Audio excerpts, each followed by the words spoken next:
Hey, what is happening, everybody out there? This is Jakejames Lugo. Welcome to the channel and welcome to a brand new episode of the Definitive Discussion Rebooted, where I bring on phenomenal individuals from throughout the gaming industry and the various corners of the internet to talk about a whole bunch of stuff related to gaming, online culture, and a whole bunch of other great stuff that you guys are going to get a bunch of food for thought for. Again, I'm tongue twisted over here. Hopefully, you guys have been enjoying all the episodes. You guys have been checking out all the bonus content I have on Patreon right now and been leaving me some good feedback and comments in the comment section. But today, I've got Jenny Windom. Oh, God. Windom. I knew I was going to mess it up. You see what I'm saying? Jenny Windom. Okay, she's the community manager of Rose City Games. She's here to talk with me about being a community manager, talk about the world next door, because I just did a previous episode about the world next door with the director of the game. That's a little ago. Jenny, welcome. My bad. No worries. Oh my God. You see what I'm saying? It's bad luck. Yeah, glad that you could come chat it up with me. We connected because we have some mutual friends and we got connected over social media, which is cool. So I was like, you know what? Come on the show and let's talk about some stuff or whatnot. So not so long ago, you were at PAX East. Okay, you guys just had a release of the game, The World Next Door. It's on Switch, it's on PC, it's on Mac. I mean, what's that experience been like for you from your perspective? Again, the game just came out and you're seeing everybody's reaction to it. Oh, it's just been a whirlwind. It's been wonderful. I mean, it was really intense releasing the game the same day as the first day of PAX. But I mean, it's the first game that I've ever participated on in terms of like releasing it. So it was, for me, I don't know any different. And it just felt really exhilarating. Getting to see everyone's reactions as they were playing the game and being able to tell them that, yes, the game is out today. It just felt it was very celebratory, and it was neat to include everyone at PAX who came by our booth in that celebration. Yeah, I was supposed to be at PAX, and I would have loved to come by and actually see that. So I had to cancel last night. But next year, I'm definitely going to go say hello to all of y'all if you're out there next year. But I want to know, I mean, again, you said that this is the first game that you're really kind of involved with, with its release and stuff. That's got to feel different than just being like, someone like me who's either in the media or someone that's just a consumer of seeing and knowing a game's coming out, but actually seeing that through in some sort of capacity. I mean, was that cool? I mean, was that a really great experience? I mean, what was it like overall? Yeah, so what's really interesting is I come from more of a sort of a streaming or I guess YouTube background. So before I was a community manager, I was kind of on your side of things where, I see the game release and I get to experience it post release. But definitely being the community manager has shown me a lot of the detail and the love and care and, trials and tribulations that go with creating a game and releasing a game. And there's so many details that, just beforehand I was not privy to. So it's been really such an awesome learning experience because the reason I started, streaming and doing things with the game industry is because I just love games, right? And so it felt really cool and really exciting to be able to see the other side of the curtain, so to speak. So tell me a little bit about how you got involved with community management. Because again, you said you were more on the content creation side of things first off, and that kind of, I guess that kind of introduced you into the rest of the, the gaming world or the gaming industry world per se. I mean, did that happen? Like, again, you just connected with the right people, or was it more just like talking to mutual friends and stuff? Like, how did that happen? It was quite spontaneous. I was just creating videos, posting them to YouTube as one does.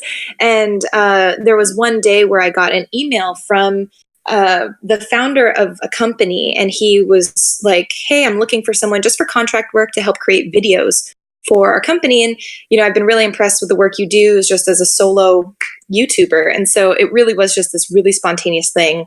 And I just got very lucky. I initially thought it was spam, so I'm surprised. Right, I was like, oh, just another, fake email. But for some reason, I actually looked it up, reached back out, and from there, it just kind of grew into more contract opportunities with creating videos, opportunities, because now I know people in the industry. I can start getting side gigs, and eventually it led all the way up to this position I have at Rose City Games. So a lot of it is a mix of serendipity and also just getting to know people and letting them know what I'm about and what I do, and kind of hoping for the best. That's good. That's true. Now, do you feel like obviously your background and your experience with like, again, content creation, making videos and that stuff, that helps you out as far as being a community manager and interacting with the quote unquote community out there when it comes to the games that you're involved with? Because I've met people in this industry that don't have that type of background, that they just either they come from other types of like, avenues of the industry or even not involved with it whatsoever. And they end up becoming community managers or whatever else may be. And they're able to still do their jobs. But I'm pretty sure there's a lot of different things that are, scattered around that actual job and the responsibilities that help you approach them a little bit differently when you have that experience, coming from that fan side of things, or just, being able to observe things from a different point of view. Yeah, absolutely. Definitely having the skills. I think anyone, who is in that content creation mode has a lot of skills that are needed for community management. If you're creating videos, if you're streaming, you're already interacting with people who are engaging with your content, which is a large part of what, community managers do on a day-to-day basis. But yes, definitely being able to edit videos helps. Knowing how just to act on camera, because as a community manager, there's a lot of opportunity for me to talk about the game, both, like on podcasts such as this, on different sort of outlets on camera. And a lot of the things that I did as a content creator really helped prepare me for most of the activities that I do. I have an interesting situation because I also was a teacher prior to being in the industry. So I taught middle school and high school.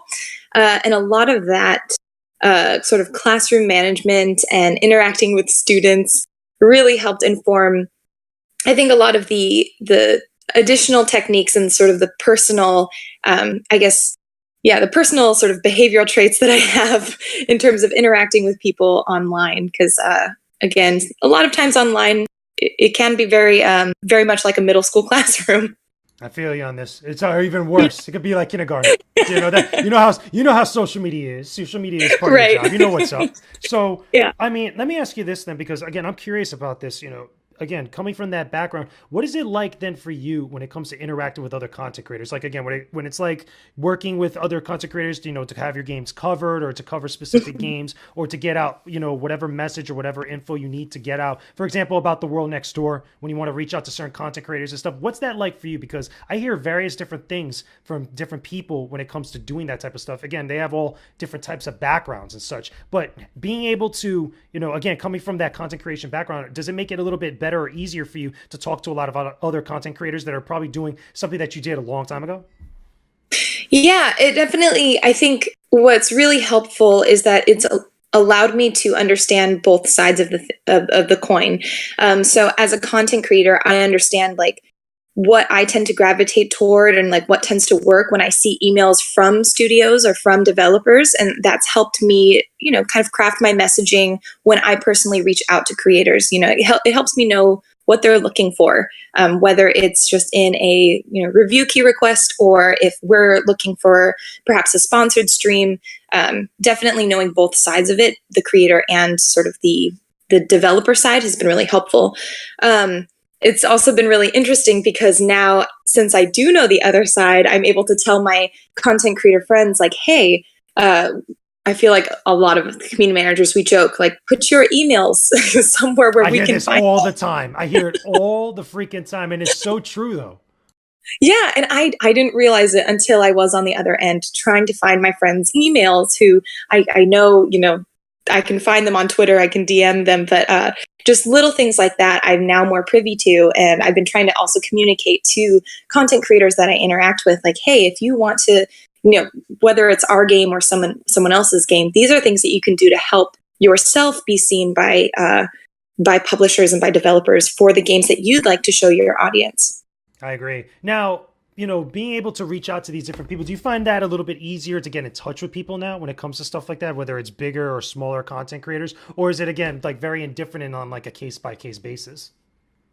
So, I mean, fortunately for me and for this first game, it feels like it's been very natural and easy to get a hold of people. I think a lot of it is just in the way that, I've been personally emailing people, personally finding them on Twitter. I've also tried not to do the whole mass email thing. So I think what's really important for any community manager, anyone trying to reach out about their games, is understanding who is the type of person who will want to review or or type of person who will want to play your game, and really focusing your attention on them, because they're the ones who are actually going to be excited about it, and they'll want to talk back with you.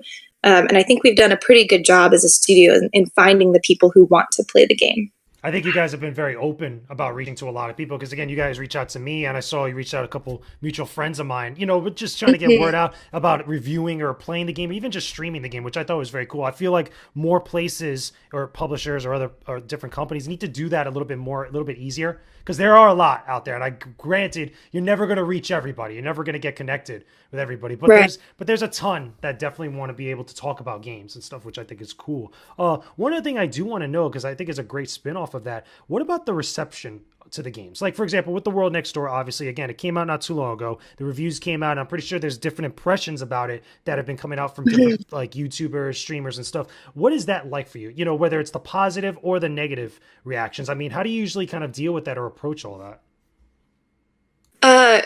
What's been wonderful is, for the most part, it has been very positive. I've been really enjoying seeing the way that people take the characters and sort of make them their own, whether it's streamers, creating voices for the characters, people, already writing us saying that they're working on cosplays and fan art for it.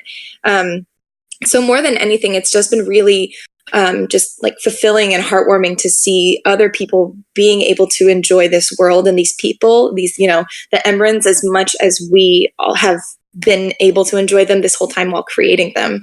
I think that is the most exciting thing. Of course, there's always questions, about the plot and people, maybe perhaps not finding like certain things in the game to their enjoyment. But I think as a whole, there hasn't been anything like outstanding to me of like, oh, I don't like this at all. It's just been really overwhelmingly positive. Yeah, that's true. And again, I said a lot of good things about the game myself, and I don't think anybody's really like had a big issue with The World Next Door. Thank God. Which is, I'm pretty sure all of you guys over there at Rose City are like, yo, thank God, everybody loves our game. Yeah, it's cool. I think But honestly the biggest question we've been getting is there going to be a sequel? Because we want to find out, because there are some things that are left open, and so I like for me, I would love to do a sequel, but which is a great thing. Yeah, exactly. Want to leave them wanting more versus the other way around, I suppose. But I think that's honestly the biggest question, is people saying like, we want more. When and where can we find out more? True. Now, if there was ever a situation like that again down the line when you work on another game, when that's just not the same way, because obviously there's always good and bad feedback and stuff. As a community manager, Right. I mean, how do you usually like approach, or like what goes through your head when like stuff like that happens? Like when you're getting not the best feedback from whether it's the fans or other people out there on social media. I mean, obviously bad things and bad criticism hurts and stuff, but like what goes through your guys' heads when you guys deal with stuff like that? Yeah, I mean, of course, like this is our baby, this is our game, and we've spent a lot of time and True. and energy on it.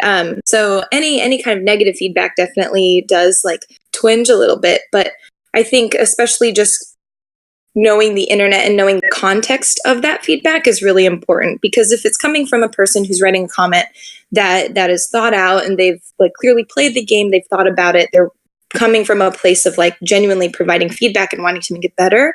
I mean, even though maybe it's not feedback I would want to hear, I appreciate that it's happening, because it shows that the person's actually thinking about what we have created and provided, and they're True. trying to give us something back in return.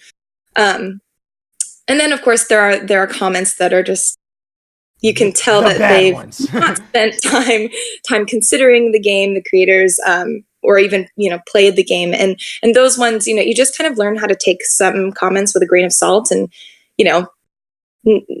not think about them, because you want to acknowledge that they're there and understand like where they come from, but also you weigh them differently, because you Very have true. to.